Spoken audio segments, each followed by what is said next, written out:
Sim, está bom. Uhum. Então é Bom, uma. Só deixa eu te apresentar, Luiz. O Aloysio Silva, lá de Guarapari, Espírito Santo, é o nosso convidado de hoje, com muita satisfação.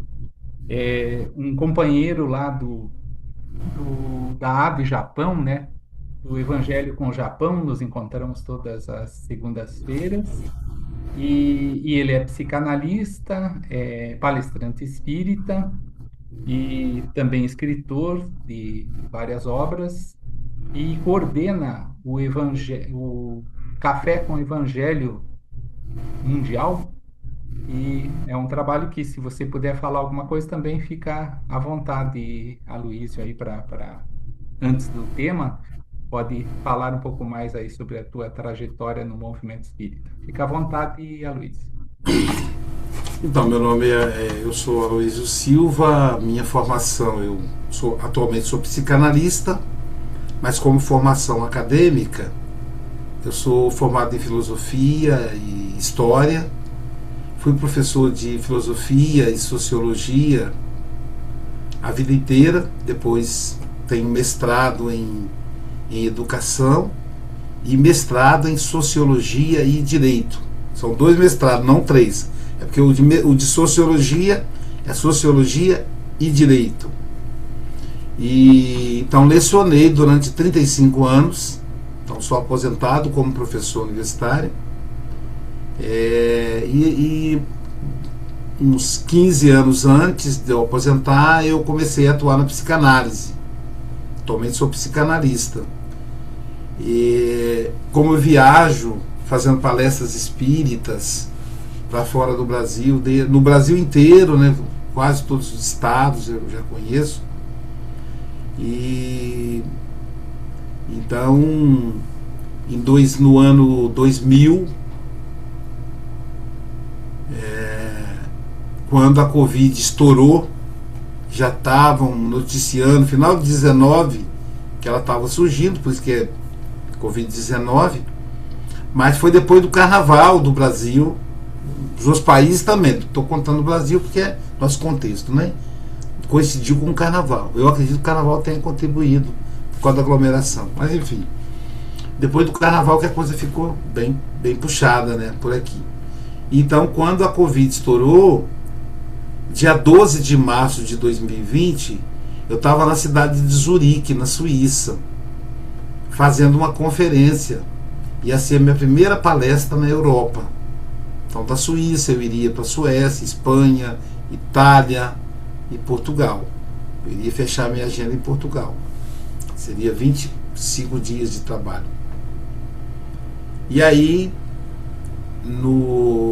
quando foi anunciada a minha palestra, a dirigente do Centro Espírita, chama-se Sociedade Espírita Maria de Magdala, ela disse assim: olha, pessoal, eu quero informar vocês que essa é a nossa última palestra. O governo pediu que fechassem todas as instituições públicas, todas as igrejas. E nós também não podemos, senão a polícia pode nos visitar. Nós só pedimos autorização para manter essa porque o Aloysio veio do Brasil. Então, como ele veio de longe, aí eles aceitaram, mas hoje é o nosso último encontro. Aí até então, eu não tinha pensado como estava complicado. Nisso, o pessoal da Itália já tinha cancelado, estava feio o negócio lá, o pessoal da Espanha cancelou também. Só Portugal que deixou aberto, mas dias depois também cancelaram. E aí meu amigo da Suíça falou: Luísio, se você quiser ficar aqui comigo, será um prazer, mas eu penso que você vai querer ficar com a sua família. Se você quer voltar para o Brasil, nós temos que ir para Portugal hoje. Aí eu falei: eu quero ficar com a minha família. E aí nós fomos de carro da Suíça até a Itália e peguei um voo da Itália e fui para Portugal. E aí fiquei em Portugal aguardando a antecipação do meu retorno. E era complicado, a todo mundo queria, né? E aí meu filho brigando com a empresa aérea, até que ele conseguiu que uma pessoa da empresa aérea falou: ó, tem uma passagem de primeira classe aqui, é muito mais caro, mas se quiser. E aí ele comprou. Então, uma semana depois, eu fiz a palestra no dia 13, dia 20 de março eu retorno para o Brasil, no último voo de Portugal. Portugal foi o último país a fechar, e ele fechou no dia 20. A reunião ia ser 3 horas da tarde. Lá, como é parlamentarismo, né, precisa ser os 3 presidentes do judiciário, do legislativo e do executivo para poder decidir. Então, a reunião ia ser às 3 horas da tarde, todos já aguardavam que seria fechado, e o meu voo saiu 9 da manhã. Então foi o último voo. Então quem não veio no meu avião teve que aguardar o avião da Força Aérea Brasileira e buscá-los. Por quê? O aeroporto fecha, aí quem está dentro do aeroporto não pode pegar voo para lugar nenhum, porque está fechado, e nem pode entrar na cidade, porque o aeroporto é zona neutra, não pertence ao país. Então fechou. E aí as pessoas não tinham dinheiro, acabava a comida, né? Todo aquele problema. Mas graças a Deus eu consegui vir embora. E cheguei em São Paulo. São Paulo parecia um cemitério. Eu tive que atravessar de Guarulhos para Congonhas. Não tinha um carro na estrada, só o ônibus que levava gente. E mesma coisa quando eu cheguei aqui em Vitória também. Você lembra que eu consegui pegar um Uber, porque não tinha nada, a cidade vazia. E aí eu cheguei, imediatamente fui para quarentena, né, para não contaminar minha família. E realmente eu estava com Covid, com todo cuidado, com máscara, álcool. Eu distribuí máscara para as pessoas, que eu levei muitas. Minha esposa, atenta, encheu minha mala de máscaras. Então, mas mesmo assim eu acabei contraindo o vírus e fiquei em quarentena durante 2 semanas sem ter contato com a família. E aí eu pensei, né, vou fazer o que agora, né, porque agora não vou poder mais viajar. E aí o meu guia espiritual falou: agora você vai viajar, vai continuar viajando. Mas como eu vou viajar? Está proibido. Ele falou: pelas ondas da internet. Aquelas pessoas que te recebiam na casa delas serão convidadas por você, e você vai recebê-las no Café com o Evangelho. Assim nasce o Café com o Evangelho. Então é uma atividade diária, todos os dias, às 8 da manhã. Café com o Evangelho mundial, por causa dessa ideia de acolher pessoas do mundo todo. Existia já o Café com o Evangelho, que era 9 horas da manhã, um dia na semana, presencial. Aí não, passou a ser 8 horas da manhã e mundial. Então, era uma maneira das pessoas quebrarem a rotina, né? Ter um compromisso ali, porque está todo mundo em casa, né? Não podemos sair para trabalhar, para nada. E aí começou. E dia 13 de abril de 2020. Então já se passaram aí quase 6 anos. 5 anos e quase 6, né? Sem faltar um dia. Todos os dias. Nós temos um canal no YouTube chamado Café com o Evangelho Internacional. Não é mundial, porque o YouTube derrubou o nosso canal. A gente usava vinhetas de músicas espíritas, e algumas têm direito autoral, a gente não sabia. Então com isso derrubou. Então no YouTube é chamado Café com o Evangelho Internacional. Mas no Facebook é mundial, no Instagram. E além dos nossos canais em todas as redes, também outros canais transmitem. A Rede Amigo Espírita, do José Aparecido, dois canais, que é o canal mais antigo do Brasil em termos de transmissão de palestra, e o canal da Mayra Rocha, o canal Semeador TV. Então a gente tem todo dia 8 horas da manhã, a gente tem o Café com o Evangelho. No domingo ele é híbrido. Ele virou a nossa palestra de domingo na Casa Espírita. Aí a gente faz lá na Casa Espírita, mas também transmitimos para todo o planeta. É essa a história. Bom, falar do ressentimento, né? O ressentimento é uma palavra que é a justaposição de duas palavras. É sentir, ressentir. Ressentir é sentir de novo. De novo. O ressentimento, ele é de origem humana, mas ele é um produto da raiva, que é um processo natural. Então a raiva é um processo natural. Nós vamos ver, por exemplo, os animais, eles têm raiva. Então, se você perturba muito um gatinho, ele começa a movimentar o rabo com frequência, é porque ele está com raiva. Ele vai te morder, ele vai te arranhar, né? Ele não gosta que passe a mão na barriga, né? Então os gatos, por exemplo, a barriga é uma região vulnerável deles. Então eles autorizam poucas pessoas a acariciar a barriguinha deles. Qualquer um outro que acaricie, mesmo dono, mesmo tutor, se acariciar a barriguinha dele sem a autorização dele, ele vai arranhar. Então o cachorro fica com raiva. Às vezes a pessoa passa todo dia na nossa porta e mexe com o nosso cachorro. O cachorro está lá atrás da grade, latindo. Ele não faz nada porque ele está preso. Mas o dia que essa pessoa passar, se o portão estiver aberto, ele vai direto morder a pessoa, que está com raiva.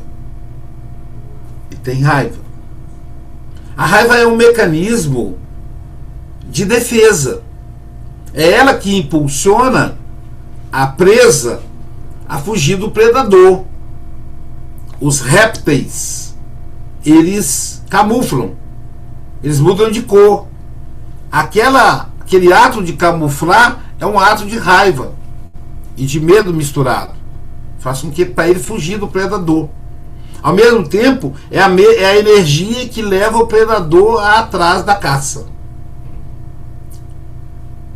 O veado, ele atinge uma quilometragem absurda quando ele está fugindo do predador. Então ele está presente no reino animal e também no reino humano. Então a raiva no reino humano é um mecanismo de proteção, de defesa. É como se nós estivéssemos prontos para fugir de um ataque iminente, de um risco de vida. Então quando nós ficamos com raiva, nossas mãos esfriam, nossas pernas ficam bambas, nosso coração bate forte, porque uma grande carga de sangue é injetado pelo coração na região da cabeça. Então nós vamos ver que a pessoa muda de cor. Ela pode ficar pálida, ela pode ficar vermelha. Uma pessoa pode morrer de raiva, literalmente. Ela pode ficar com tanta raiva que a quantidade de sangue bombeado até a cabeça pode provocar um infarto, um AVC. Eu mesmo vi uma pessoa morrer na minha frente quando eu trabalhava no banco. Eu fui bancário 12 anos, dos quais 6 anos eu fui bancário do banco do Estado, um banco estatal. E nós tínhamos os estivadores, tinha conta na nossa agência. Eles ganhavam muito bem, né? Porque trabalhava ali no porto e era em forma de sindicato, então não tinha empresa para ganhar nas costas deles, né? Então eles ganhavam muito bem. E também gastavam muito, com droga, com mulheres, enfim. E aí, uma das vezes, um estivador chega para pegar dinheiro Só que a conta dele estava no vermelho. Ele tinha sacado tudo. E ele, acho que ele não deu conta, não sei se ele por quê. E aí, quando ele viu que estava no vermelho, ele falou: culpa das minhas ex-mulheres. Ele tinha 5 ex-esposas, tudo com filho. Cada um levava 10 a 15%. Então o salário dele ia todo para isso. E ele então ficou tão nervoso. E eu vi que ele era um homem branco. Ele foi ficando vermelho. E eu, calma. Ele foi ficando vermelho. Daqui a pouquinho ele foi ficando preto. O vermelho foi escurecendo. Eu vi, ninguém me contou. E aí ele tombou. Eu pulei o balcão, né, porque eu estava atendendo ele. Eu pulei o balcão e falei: me ajuda aqui, vou colocar ele no carro para levar para o hospital agora que ele está infartando. Aí a gerente, né, mulher sempre muito atenta, era a nossa, na agência era uma mulher que era gerente. Aí ela disse assim: se preocupe não, Aloísio, eu já liguei para a ambulância, em 1 minuto e meio a ambulância vai estar aqui. Eu disse: mas tem que socorrer, calma, está chegando. E realmente, daí a 1 minuto e pouco, os paramédicos entraram dentro da agência, mas o homem já estava morto. Ele morreu ali instantaneamente, foi fulminante o infarto. Então a pessoa pode morrer de raiva. Talvez os malefícios da raiva por si só, eles são extremamente prejudiciais à vida humana, principalmente quando começa a se repetir. Quando a gente fica com raiva porque alguém nos fechou no trânsito, porque a gente chegou atrasado, porque alguém guardou a coisa que a gente não viu, e aí a gente começa a ficar aquela pessoa raivosa por qualquer coisa, né? Sobretudo se a gente tem transtorno de bipolaridade, por exemplo, pessoa que é bipolar estoura com muita frequência.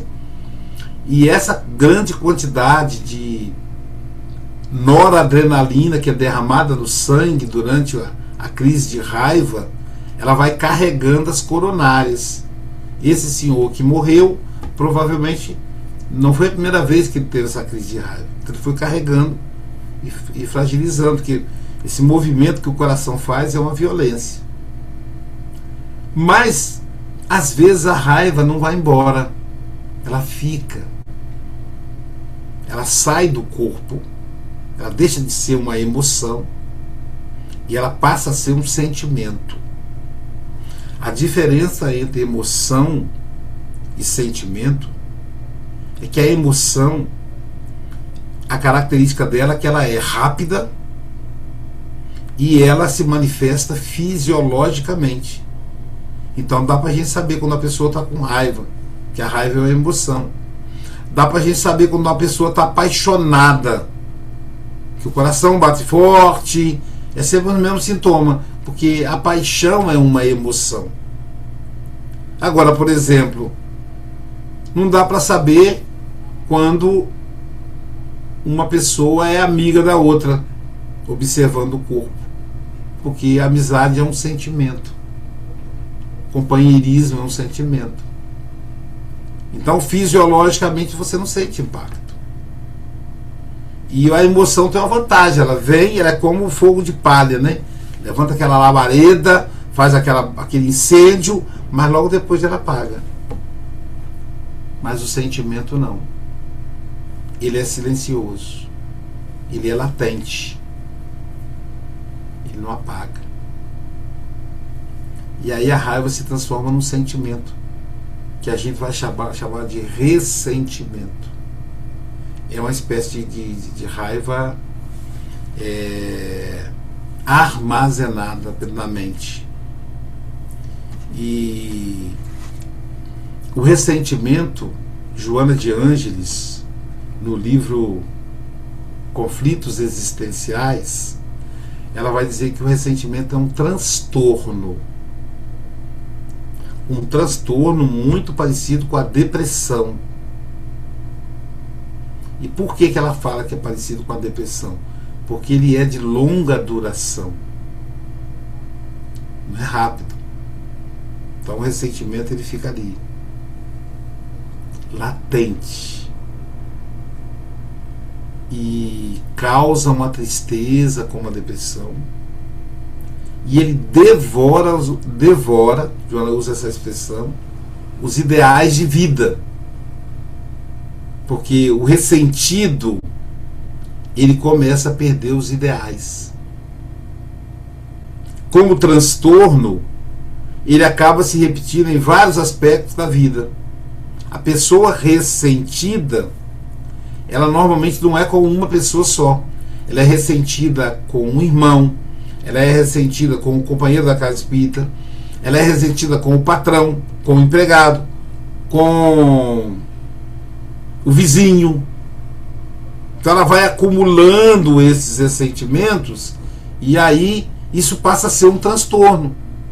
Por quê? Porque a vida vai perdendo o prazer. Ela não tem mais o prazer da amizade com o vizinho porque ela está ressentida com ele. Ela se sente isolada da família porque ela está ressentida com um ou dois irmãos. Ela não se sente feliz no trabalho porque ela está ressentida com o chefe. Ela quer sair da casa espírita porque está ressentido com o dirigente. Então passa a ser um transtorno patológico, que muitas vezes vai precisar de tratamento psicológico, às vezes até psiquiátrico, como acontece com a depressão. E aí o ressentido ele tem um complexo de inferioridade.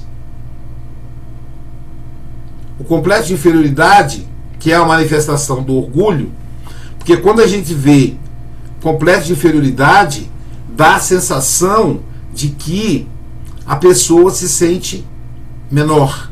Mas não, ela é orgulhosa. Ela acha que as pessoas não tratam como ela merece. É uma manifestação de orgulho. E aí faz com que ela mantenha a guarda fechada. Esse complexo de inferioridade faz com que ela esteja fechada. Então ela não quer também fazer novos amigos. Então ela começa a se isolar. E ela se revolta por qualquer coisa. Porque ela já está espinhada.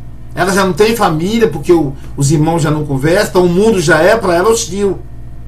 O patrão trata mal, ela perdeu o casamento, saiu da casa espírita, o mundo está de mal a pior para ela. O mundo quer maltratá-la, o mundo quer destruí-la. Então a pessoa ressentida, ela anda com a guarda fechada, já atacando o primeiro que aparecer. Ela já não confia mais em ninguém, porque pessoas muito caras a ela, em quem ela confiava, essas pessoas traíram-na. Então ela não confia em mais ninguém, ela não quer confiar em mais ninguém, e aí se considera perseguido, tem mania de perseguição. Então a gente vai vendo aí que ela sai de um processo de transtorno muito parecido com a depressão, e ela chega ao transtorno maníaco depressivo. Então ela começa a caminhar até mesmo na direção da psicose, porque ela tem mania de perseguição. Então ela acha que todos estão perseguindo ela. Qualquer olhar atravessado, risos de duas pessoas estão rindo, ela já acha que estão rindo dela. E aí começa a entrar num processo de compulsão para brigar. Está disposta a brigar. Se não brigar, olha com a cara feia, se fecha, não quer ter vida social. Ela vai se fechando dentro de um casulo. E aí ela tem uma fixação mental, uma amargura, e essa fixação mental de que as pessoas querem persegui-la, vão persegui-la, porque as pessoas não gostam dela, vai fazer com que ela atraia inteligências desencarnadas. Porque como é um transtorno do espírito, quando quando o ressentido morre, ele leva o ressentimento com ele, porque o ressentimento não é uma doença, não é uma emoção, como a raiva. É um sentimento, pertence ao espírito imortal. Então ele leva para o túmulo, para o umbral. Como falo do Vale dos Suicidas, Vale dos Alcoólatras, provavelmente deve ter o Vale dos Ressentidos, onde só tem espírito ressentido. E esses espíritos estão muito próximos da Terra. Então, eles, por serem materializados, então eles se sintonizam com encarnados ressentidos, impulsionando ainda mais esse transtorno. Então passa a ser mesmo um processo obsessivo. E os obsessores, às vezes alguns inimigos, alguns se aproximam por afinidade, outros se afinam, se aproximam e são inimigos. Ele vai utilizar de técnicas de hipnose para manter sua presa naquele quadro, no quadro do ressentimento. Então, se mistura ali o sentimento do ressentido encarnado com o sentimento do ressentido obsessor. Porque também o obsessor tem ódio da humanidade, porque ele foi maltratado na visão dele. Ele é vítima. Uma característica muito comum do ressentido é ser vítima. Então ele é vítima. Ele é vítima do pai, da mãe, do irmão, do patrão, dos amigos. Todo mundo é falso, não pode confiar em ninguém. Eu me lembro que uma vez eu conversei com uma senhora que gostava muito de animais. Ela falou: Luísio, eu odeio a humanidade. Para mim não devia existir ninguém, só animais. Aí eu pensei, nem você, né? Porque não falei para ela, mas então nem você não deveria existir. Então assim, é uma frustração com a humanidade que é uma coisa assustadora, que é típico do transtorno. Deixou de ser um probleminha, passou a ser um transtorno. Uma coisa é você estar ressentido com uma pessoa, porque aquela pessoa aprontou com você, te traiu, você se sente traído. Na verdade ninguém trai, né? A gente que se sente traído. E aí você vai fazer todo um processo para distanciar daquele sentimento, perdoando. Que a gente pensa que perdoar é ficar junto para continuar os arranhas. Não, às vezes perdoar é se afastar, é não ter contato, para acabar aquele sentimento, porque é um sentimento implosivo. Ele destrói a gente por dentro, quem sente. Então é um processo muito complicado. E aí vamos pensar no ressentimento, quais as consequências que ele traz para o corpo físico, encurtando a reencarnação da pessoa portadora do transtorno do ressentimento. Então, primeiro, né, acessa o espírito, ele comanda o corpo, acessando o sistema nervoso central, através da epífise, da hipófise, que fica mais ou menos essa região aqui, só que dentro da cabeça. Tem que cortar a cabeça assim e assim, e lá no centro fica, né, a epífise, a hipófise, a glândula pineal. Então é por ali que vai atingir as ondas de secreção endócrinas. Essas ondas vão afetar o sistema imunológico, deixando a pessoa exposta a doenças simples, a vírus, a bactérias. Então a pessoa vai ficar constantemente gripada, pega tudo enquanto é doença virótica. Isso vai enfraquecendo o organismo e atraindo outras doenças. Um ressentimento a longo prazo pode desequilibrar a reprodução celular, provocando um câncer, geralmente de mama, ou de próstata, ou no útero. porque a nossa sexualidade, a nossa energia sexual está muito ligado ao nosso emocional. Por isso, mama ou próstata, útero, né? Ele bloqueia o discernimento. Então, o que acontece? O ressentido, ele tem uma reação muito violenta. Ele fica com o pavio curto. Ele passa a brigar por qualquer coisa. É típico do transtorno.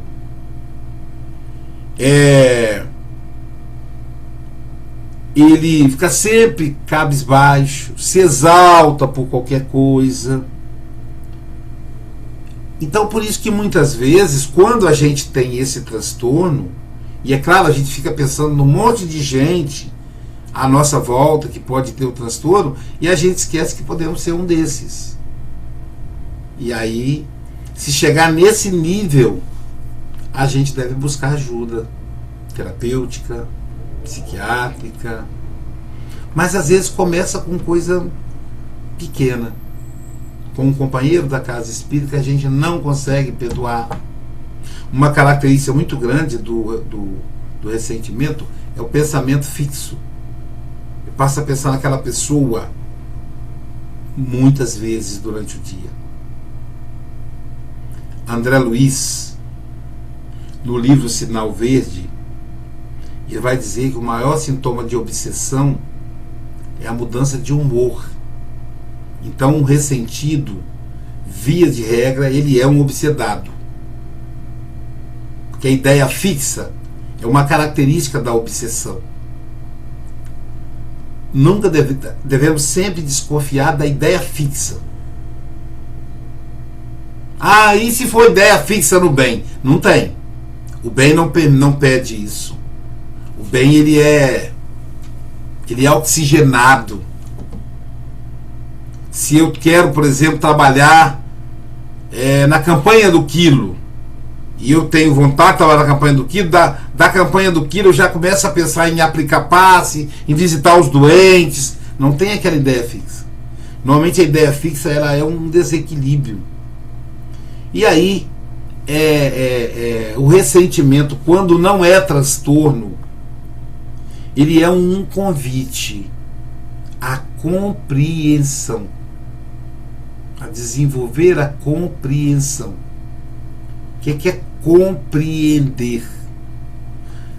Preender, apreender, absorver. E compreender é absorver com. É como se alguém tivesse absorvendo alguma coisa e eu estivesse junto com aquela pessoa. Então, compreender é entender, é estar junto. É um processo de empatia. É como se eu estivesse junto com a pessoa enquanto ela está passando por aquela situação. Isso é compreender. De repente eu estou nervoso, eu estou agitado, porque eu estou passando por um processo de desemprego. Então a outra pessoa, ao invés dela estourar comigo, ela pensa assim: o Aloysio está assim porque está preocupado com o ganha-pão dele. Então ela está apreendendo aquele processo junto comigo. Por isso que é compreender. É com, junto, é ao mesmo tempo. É com cooperação. Então toda vez que tem o prefixo co, quer dizer junto, ao mesmo tempo. Coautor. É autor ao mesmo tempo que o outro. Então a compreensão é fundamental. A tolerância. A tolerância, porque mesmo que eu não concorde com o comportamento daquele irmão, daquela pessoa, eu respeito. Isso é tolerar. Eu não preciso concordar. Nós estamos passando por problemas aí no campo político, partidário no Brasil. Um congresso que enlouqueceu. Então eu não concordo com a atitude do congresso, mas eu não vou agredir um parlamentar. Eu vou compreender por quê? Ele está defendendo aquele que financiou a campanha dele. O que eu posso fazer? Não votar nele. Isso é tolerar, não é aceitar. Se ele cometer crime, ele vai preso. E está tudo certo ele ir preso. Eu quero que ele seja preso. Mas isso não é vingança, Luiz? Não, isso é tolerância, porque ele sendo preso, ele vai deixar de fazer mal para a sociedade. Agora, eu não tenho ódio dele pessoalmente. Se eu me encontrar com ele, se ele precisar de um passe, eu vou aplicar sem nenhum problema. Porque ele é um ser humano. Ele está perdido, mas ele vai reencontrar o caminho dele em algum momento. Agora, enquanto ele cometer crime, ele vai ter que responder. Então, isso é tolerância. Tolerância não é permitir que o outro cometa violência conosco, não é isso? Se alguém foi violento comigo, eu me afasto. E oro por ele. Agora, eu não vou conviver com ele para ele continuar cometendo violência comigo. Que aí eu vou ficar ressentido com ele. Eu vou me expor ao transtorno. Então, tolerar significa distanciar se for necessário. E compaixão. Compaixão. Ter paixão com. Ter paixão ao mesmo tempo. De novo, o prefixo co. Então, compaixão. E aí, Joana propõe, em casos de transtorno, a terapia para se libertar do transtorno, do ressentimento. E nesse sentido, a casa espírita é um espaço extraordinário para fazer esse papel. Porque a casa espírita a gente tem um atendimento fraterno. Alguém vai nos ouvir. Alguém que está fora do processo. E vai dizer, tenha paciência. Se está te fazendo mal, se é fácil, mas busque a oração. A gente tem a desobsessão. A desobsessão não é uma reunião aberta, mas você pode pôr o seu nome lá, para que os benfeitores atuem, ajude o espírito que está com você, que é ressentido. Aí é menos peso para você. A gente tem a água fluidificada, que vai minorizar os efeitos do transtorno do ressentimento no nosso organismo. A gente tem o passe, a fluidoterapia, o passe magnético, que vai tirar aquela energia que nós acumulamos quando estamos ressentidos.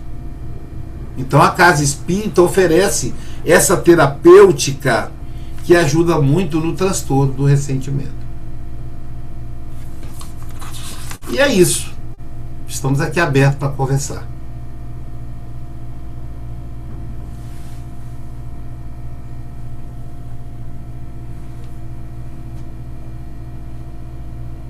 Aloysio, aproveitando então essa tua finalização com as propostas da Casa Espírita, e no mundo virtual, já que você há tantos anos aí está à frente aí de uma instituição virtual, o que você já conhece aí pelo mundo de alternativas, quando não há condição de estar presente e que possa ajudar as pessoas que estão passando aí pelo ressentimento? Então, a pandemia, tudo tem, né? Que tudo tem o lado bom. O lado bom da pandemia matou muita gente, né? Mais de 700 mil brasileiros, mas são milhões de pessoas mortas no mundo todo, mas ela trouxe a facilidade com as redes sociais. Então, por exemplo, como psicanalista, eu não tenho nenhum paciente presencial. Meus pacientes são todos online. Até uma paciente que eu tenho em Guarapari, eu tive que fechar o consultório por isso, porque ela parou de vir. E eu disse, mas você quer fazer online? Essa Luiz, eu sou professora, eu tenho intervalo de aula. Então, intervalo de aula, eu entro na sala lá, fecho a porta e faço a minha análise. Se eu estiver aqui no consultório, eu tenho que pegar o carro, aqui lá da garagem, atravessar a ponte, que aqui em Guarapari tem uma ponte no meio de duas partes da cidade, pegar trânsito, entrar, sair, voltar, pegar a tela de novo. Eu vou levar o dobro, se não mais que o tempo. E aqui não, faço a minha análise, terminou os 50 minutos, saio e está resolvido. Então ficou muito prático. E a gente vê aí o Grupo Espírita Joana d'Arc, que é online, então existe essa possibilidade, né, que facilita. E mesmo antes da pandemia, a gente já fazia um trabalho online. Porque como eu viajo muito, eu tenho contato, por exemplo, com pessoas, por exemplo, com mediunidade, que moram a 300 quilômetros, 400 quilômetros, até mais, de uma casa espírita. Mora lá num lugar, a Itália, por exemplo, cheia de cidade pequenininha, que o centro espírita mais perto está a 300, 400 quilômetros. E da Alemanha. Né? Então, até mesmo Portugal, dependendo do lugar onde moram. Então a gente tinha participação de médiums espíritas desses lugares. E para a gente atender, a gente tirou como base a experiência presencial. Ou seja, a gente colocava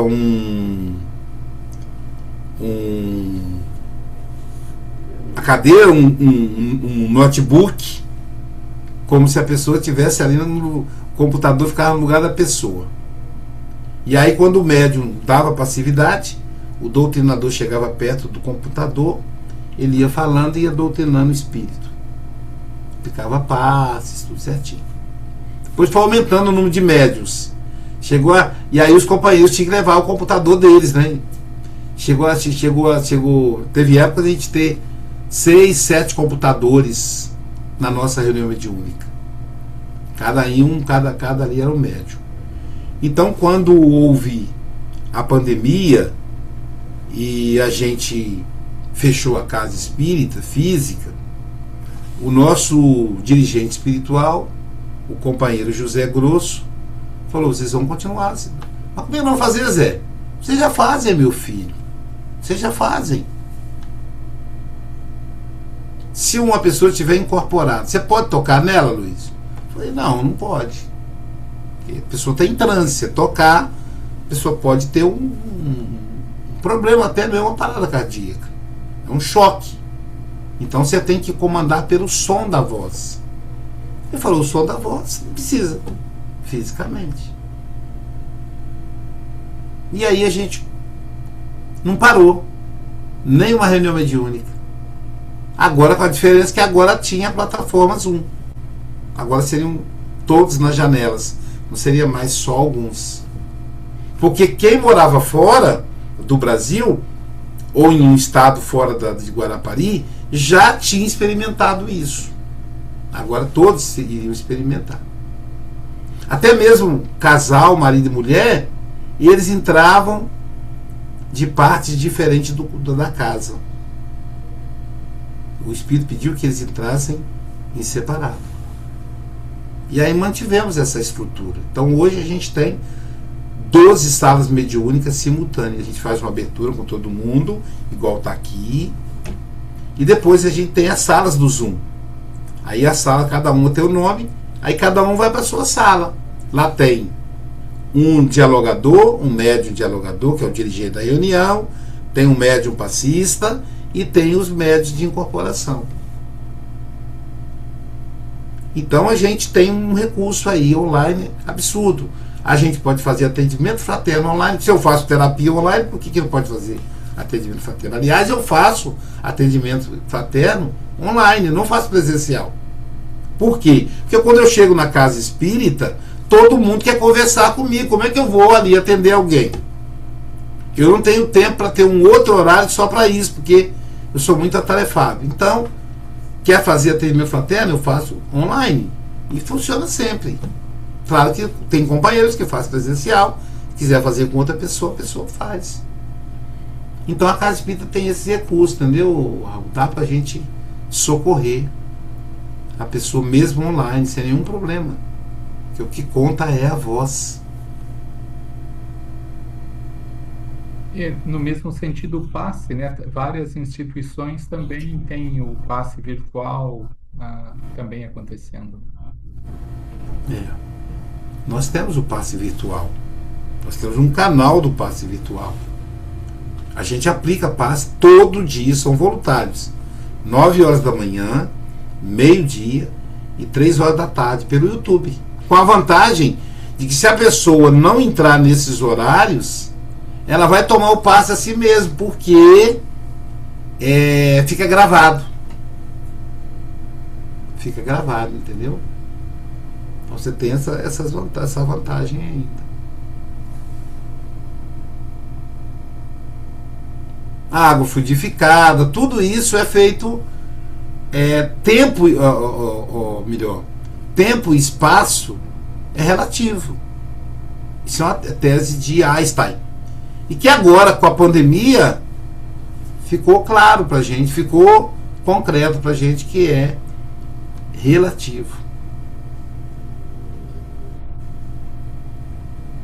Aqui no grupo, a gente, como é um grupo novo, nós Uhum. temos até as 9h30 o estudo e começamos esse ano a irradiação, às 9h30, então a gente tem os minutos de irradiação. E também é algo que Eu acho que o aqui, nosso grupo também, eu acho que é o único. O Adalberto também estava fazendo essa experiência no Japão. Mas a SGE, eu acho que é o único grupo espírita no mundo que trabalha com desobsessão online. A própria FEB, ela recomendou não fazer. E tá certo. Nós fazemos porque a gente tem uma expertise. Talvez se a FEB tivesse essa expertise, ela poderia treinar as casas espíritas e fazer. Talvez agora seria o momento de fazer isso. Quando vier uma próxima pandemia, ter material preparado para isso, né? Mas naquele momento ela foi pega de surpresa. Então eu achei adequada a orientação da FEB. No entanto, nós tínhamos uma experiência diferenciada, então a gente manteve a reunião mediúnica. não sei se você conhece a Elsa Rossi, lá da Inglaterra. Quer dizer, ela é brasileira, Sim, mas mora há muitos anos sim. lá. Ela participa de um grupo já há 5 anos com reunião mediúnica virtual. Até fizeram, elaborar uma apostila e nós conversamos aqui. é, o que vamos agora deixar como sugestão aqui para o grupo, assistir um evento que foi da USE, da FESP e da Aliança Espírita, onde eles convidaram a Elza Rossi e mais um representante da Aliança que também promove a reunião mediúnica virtual, e eles falaram sobre isso, sobre a prática deles e os desafios, porque muitos ainda não compreendem e tal, então é interessante. Já foi diferente, a coisa nova. A própria Elsa pegou informação conosco na época, né? Porque a gente tem mais de 5 anos, porque nós não paramos. Nós não paramos.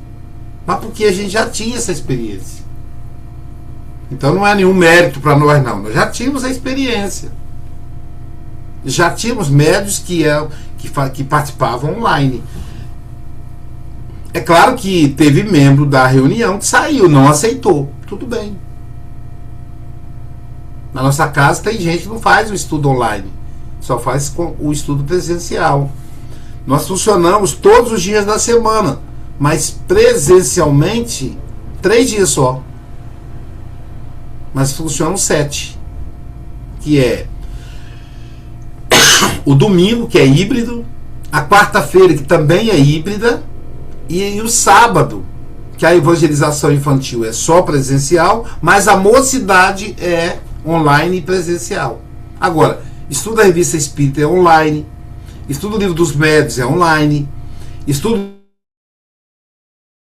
do Espiritismo espanhol é online, curso de espanhol gratuito é online, todas as nossas atividades, a maioria é online, até porque nossos trabalhadores da casa, eles estão espalhados por toda parte do Brasil e do mundo. Então a gente tem diretor que é do Rio de Janeiro, que é do Rio Grande do Sul. Então a gente tem dirigente, a própria instituição. Veja, a ideia geográfica mudou, né? É uma geografia virtual, é diferente. O território é outro. E aí, então, tem todo esse processo. E na época a Elza conversou com a gente, né, também. Então, aí a gente tem essa experiência. Agora, tem pessoa que tem resistência. Então, pessoa que saiu da mediúnica e só voltou quando voltou a funcionar presencial. Mas isso, 3 pessoas. A grande maioria ficou. Até porque precisava. O médico estava ali atormentado pela pandemia e precisava ajudar o mundo espiritual e ajudar a si mesmo também, né?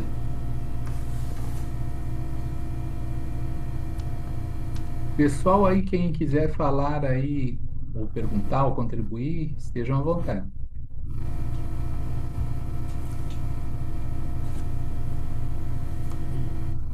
Aloísio, boa noite. Boa noite. Eu estava ouvindo a tua, né, a tua palestra, a tua conversa, suas reflexões, e eu queria, como tu é terapeuta, né? Então, assim, Sim. quando tu falou do ressentimento, há nitidamente uma menção aos animais, né? Que trazem como instinto, desenvolvem a capacidade, né, de reagir ao ambiente, até para se preservar, a luta ou fuga, a defesa da prole, etc. Sim. E isso é herdado. A Joana fala em todos os livros da série psicológica dela, né, que isso é herdado pelo ser humano. Isso vem impregnado no corpo, impresso no corpo, um atavismo com esses instintos, né? Que são automatismos biológicos, que também servem para nós como instinto de preservação, etc. De perpetuação da espécie e tal, tem toda uma questão, na questão sexual e tal. A pergunta é, o ser humano, ele, justamente como tu disseste, ele acopla a esse instinto o sentimento. Ele torna ele cognitivo, né? Ele torna ele intelectual. Ele não apenas sente, ele percebe, ou seja, ele tem o ego, que aí vai dar uma conotação de maior ou menor sofrimento, ou seja, pode se vitimizar, pode ir partir para agressão, ou seja, aí a pergunta que eu te faço como terapeuta é: como é que tu sugeriria para nós tratarmos essas. Como é que a gente poderia trilhar num caminho, numa prática, num dia a dia, procurando disciplinar esse. Porque tudo vem. É uma mudança de hábito, nós não podemos pensar que da hora para outra a gente vai fazer assim, isso vai sair de nós, né? Isso tá lá, é atavismo, como diz a Joana, é atávico, né? É inconsciente coletivo, muitas vezes, né? Nós estamos lá. E aí a pergunta é essa, quer dizer, como tu já é psicanalista, é terapeuta, a questão é como é que tu sugeres para a gente trabalhar essa questão no dia a dia, assim? Então, o que piora não é uma evolução, é uma piora. Porque os animais, eles vão evoluindo. Nós atingimos o topo da evolução fisiológica. Então, na natureza, nós somos superiores. Mas estamos ensaiando a caminhada espiritual, que os animais não têm. Eles têm princípio espiritual. Então, fisiologia a gente entende, porque a gente atingiu o topo. Tem animais de nível superior que a gente percebe que eles já lidam melhor. Um cachorro, um gato, o macaco. Mas você vai ver, por exemplo, a onça, o leão, ele já devora e acabou, né? Ele está no nível menos evoluído nesse aspecto. Mas o que acontece? Nós somos os únicos animais na natureza, e o nosso corpo é animal, não há nenhum problema dizer isso, que somos os únicos que usamos os códigos de comunicação, as metáforas, as imagens. Os animais não. Eles são ipsilíteres. Eles trabalham com a realidade. O nosso real é muito próximo do imaginário. E aí é aquilo que você falou. Aí vem a vitimização. Não, o Raul nunca gostou de mim. Mas por que ele nunca gostou? Porque ele olha pra mim sempre atravessado. Não, mas esse atravessado aí é uma interpretação. Sou eu que criei essa imagem. Então eu tenho a capacidade de metaforizar a realidade. Isso por ressentimento é um veneno. Que aí eu entro no quadro do vitimismo, eu entro no quadro, o ego fica muito frágil. Lembra da história do melindre, né? O que é melindre no centro? Às vezes quando tem gente que fala, vou fazer uma palestra sobre melindre no centro espírita. O que é melindre? Ressentimento. Né? Então, eu tenho um curso gratuito de estoicismo. Qual é a proposta estoicista que eu acho que aí cabe melhor para responder sua pergunta? O estoicismo é a filosofia do agora. É você tentar esvaziar as metáforas, as paixões do ego. Então, o que importa agora? Então, o Silvio foi estúpido comigo anteontem, mas eu tô aqui até hoje, continuo pensando nele, porque o Silvio não gosta de mim, porque ele sempre faz isso, tá bem. E o que eu posso fazer agora com relação a isso? Porque isso aconteceu lá atrás. O que aconteceu lá atrás não importa. O estoicismo ele ensina que o único tempo que existe é o agora, que é eterno. O ontem já passou. Eu não consigo. É só um álbum de fotografia. O amanhã está na mão de Deus. É um vir a ser. Eu não sei ainda o que vai acontecer agora. O agora é que eu posso resolver. E agora é agora, não é hoje. Porque tem hoje que já passou. Então o que eu vou fazer agora? Bom, ponto. Isso que eu estou sentindo com relação ao Silvio está me fazendo bem ou mal? Está me fazendo mal. Então eu preciso tirar isso do meu peito. Mas eu estou sentindo isso por quê? Porque o Silvio me disse um desaforo. Ele foi estúpido comigo. Mas por que ele foi estúpido comigo? Veja, eu começo a usar do raciocínio. Por que ele foi estúpido comigo? Porque ele não gosta de mim. Ele não gosta de mim, é vitimismo, é paixão. Eu tenho que usar da razão. Isso é coisa de criança. Ele não gosta de mim, não gosta de mim. Isso é coisa de criança. Então, peraí. Então eu voltei à infância? O que aconteceu na infância comigo? Quem é que me maltratou? Quem era o Silvio lá? Ah, o Silvio lá é meu colega Joãozinho, que era maior e sempre me dava cascudo. Então eu tenho raiva.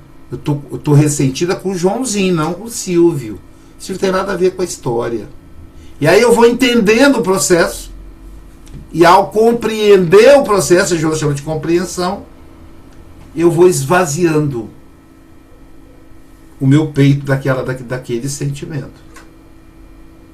E o que eu posso fazer agora? Bom, agora eu vou fazer o seguinte, eu não vou pensar nisso.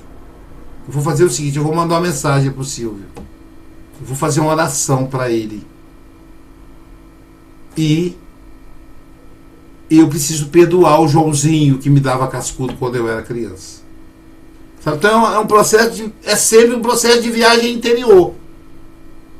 Não tem a ver com o outro. Tem a ver comigo. Sou eu que estou sentindo. Na clínica a pessoa fala, Luísio, minha irmã é isso, aquilo, outro. O que eu vou fazer com ela? Com ela nada. Com você. Por que ela está te incomodando? Não, porque ela não presta. Não, isso não é resposta. De onde vem esse incômodo? É os incomodados que tem que se mudar, não é o outro. Eu não posso mudar o outro. No máximo me afastar.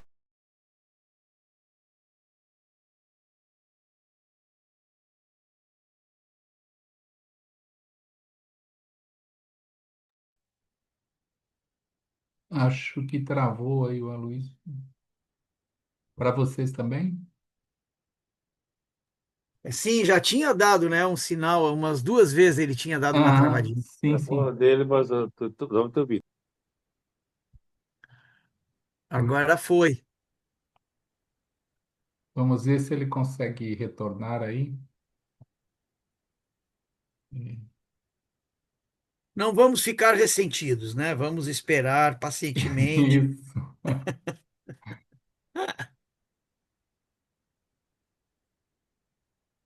É, acho que ele vai entrar novamente aí para.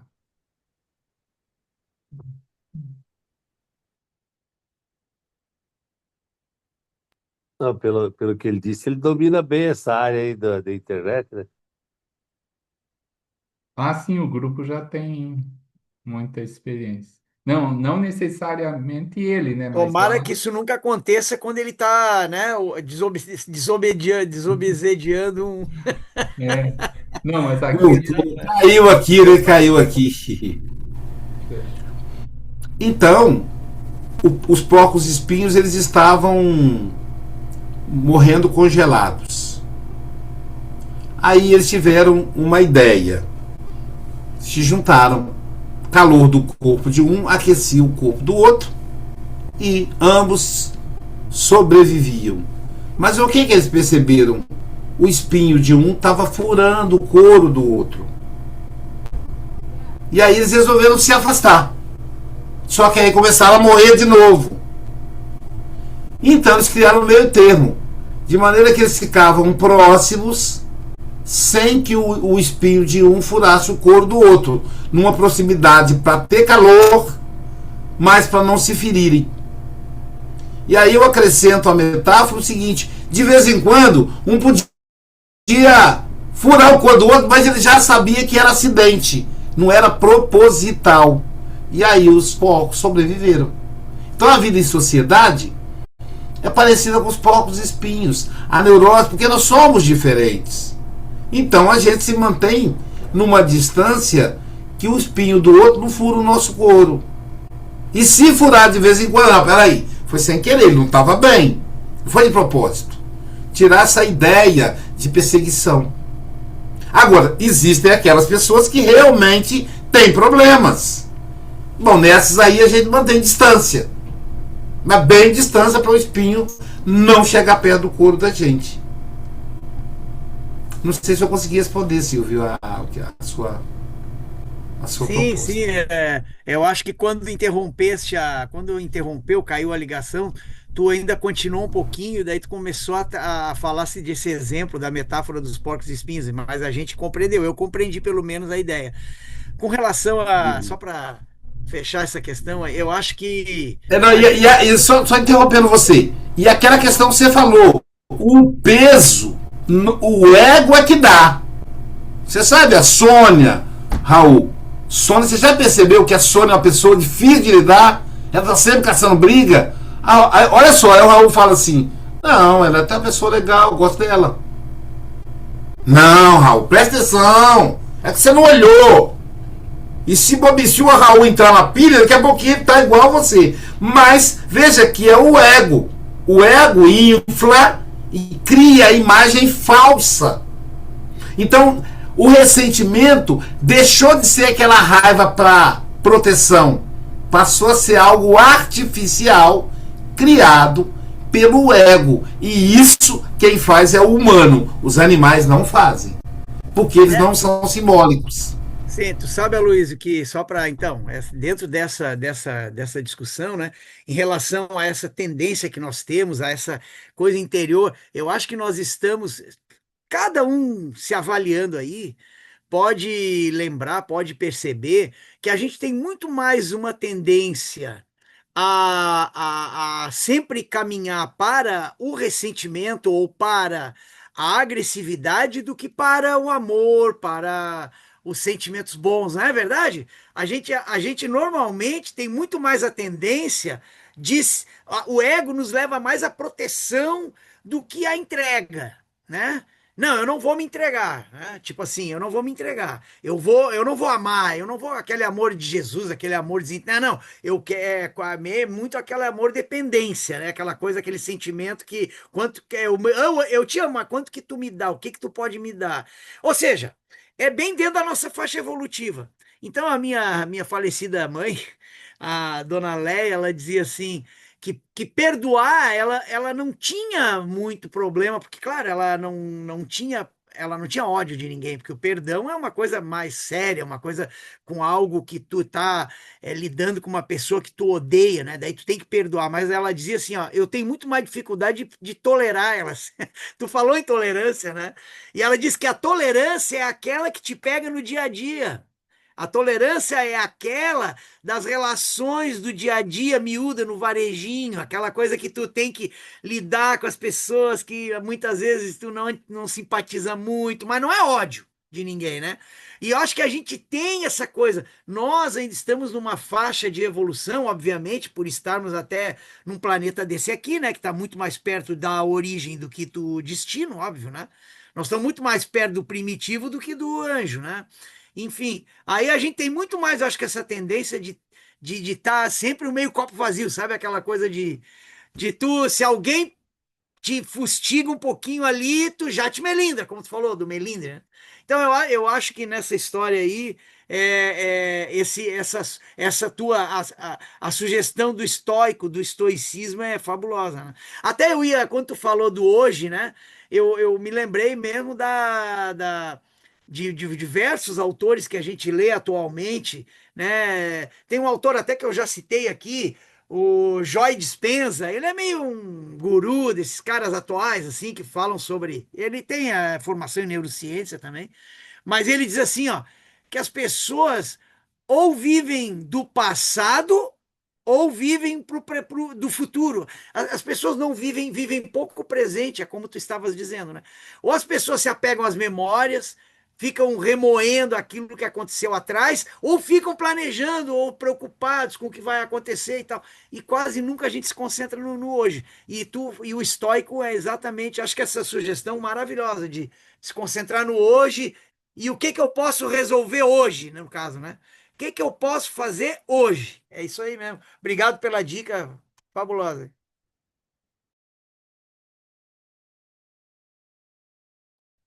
Pessoal, em função do horário aí, nós vamos encaminhar aí para o encerramento, agradecendo ao Aloysio aí por ter atendido aí na sua agenda que é bem complicada, mas ele prontamente aceitou aí participar conosco. Foi uma grande satisfação. Espero que tenhamos no futuro outras oportunidades de tê-lo conosco. E então eu pediria que você pudesse fazer para a gente a prece de encerramento, se quiser fazer ainda alguma consideração, fique à vontade, Aloysio. Tá certo.